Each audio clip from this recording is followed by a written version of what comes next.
Jessii Vee, and in today's video we're going to be talking about a very creepy paranormal 911 call. Very real, very true. And we're also going to be talking about other really eerie things that police officers and EMTs have experienced. These are all said to be true stories, which makes it even creepier. Before I get started though, if you have not seen, I'm wearing this new really pretty layered necklace. These are actually available on our merch site right now. We have two different styles of layered necklaces. I love the look of this. This is probably my favorite necklace that I own right now because it has stars and it also has a crescent moon and it has a silver side and a black side, and I just love it so much. It goes with everything. So if you guys would like one of these layered necklaces, they are available right now, limited time. We only have a small amount of stock for these. So if you would like one, I have linked it down below. All right, so let's talk about this first really creepy paranormal phone call. It is called Dolls Coming to Life. This is a true story from a 911 dispatcher. They will always remember this man named Mr. Blue that they said was a very sweet old man that lived out in the middle of the desert. They used to take calls from him almost every single night. He would call and say that his wife's dolls were coming to life and were tormenting him. He would also say that his wife was kidnapped by the dolls and hasn't come back yet. It's important to note that the police station was very aware that his wife had actually passed away years prior to this, but he was convinced that she was taken by the dolls. It's actually sort of a sad story because they believed him to have some form of dementia. He probably shouldn't have been living alone, but at the same time, the 911 operator said that whenever he would call them, things would get really creepy over the phone because he would randomly just shush them and they could actually hear these tiny little footprints running around in the background of the phone call. So they didn't know if he was telling the truth or if he wasn't. Like, obviously rationally they thought that there was something probably mentally wrong, unfortunately, but they also had this second thought that maybe something was true. Anyways, I was so fascinated to hear that there's actually a true 911 call about dolls coming to life. The next story is called The Man with No Pulse. This story is about an EMT that got a call about someone who was riding their bike at breakneck speed when they hit a car head first without a helmet. So they immediately rushed over and found that he was completely unresponsive, like his skull was basically smush. Obviously, I don't want to get into any of the yucky details, but to give you an idea, they said that the head injury that he had, people normally would not survive. It was just not a thing that you could pull through. So his partner crouched down to the man to feel his pulse, and then after a while he stood up about to say something when suddenly the guy jumped up. And it was weird because he didn't use his arms or legs to push himself up. He literally just sprung right up. I mean, it startled both of the EMTs that were there, obviously. He looked at them, smiled, and then attempted to grab his bike. They tried to stop him, but they didn't want to exactly wrestle him to the ground given his condition. So he gets away from them and then bolts into the woods without his bike. Now, his partner was in even more belief than he was. He just stared where the man ran off, mouth wide open, and then he turned and muttered he had no pulse. He was clinically dead. So they contacted the authorities for assistance and they sent a search and rescue team into the forest, but they never found him. Crazy story. Then lastly, we have a story called Children Playing in an Abandoned House. This story is about a police officer that worked in a small town in rural Nebraska back in the 90s. He was patrolling through the town in the winter and they had several different abandoned houses in the area. So he was always told to keep an eye on them while he was patrolling just to make sure that no one was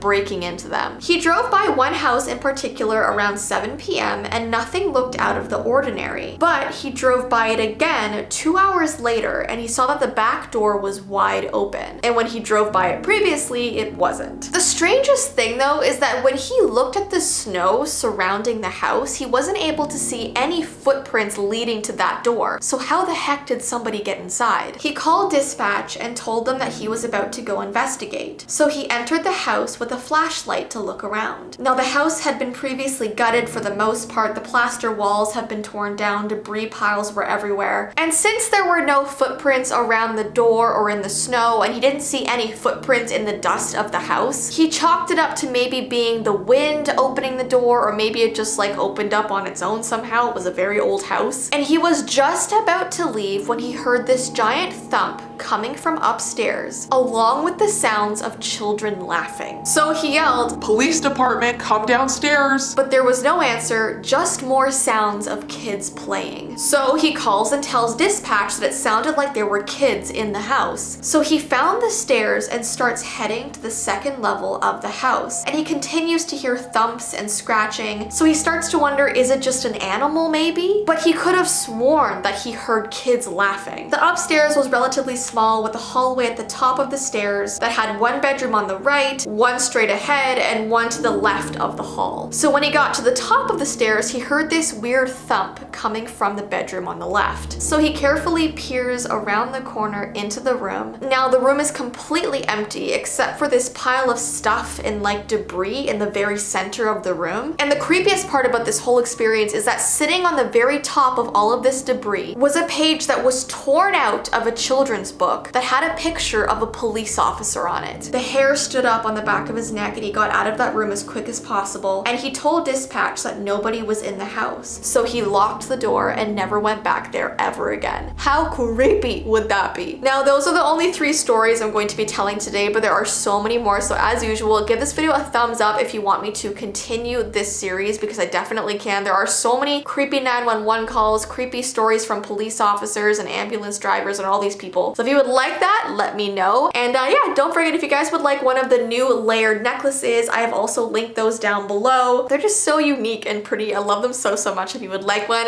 link down below. But yeah, I hope you guys have an awesome rest of your day, and I will see you in my next video. Bye!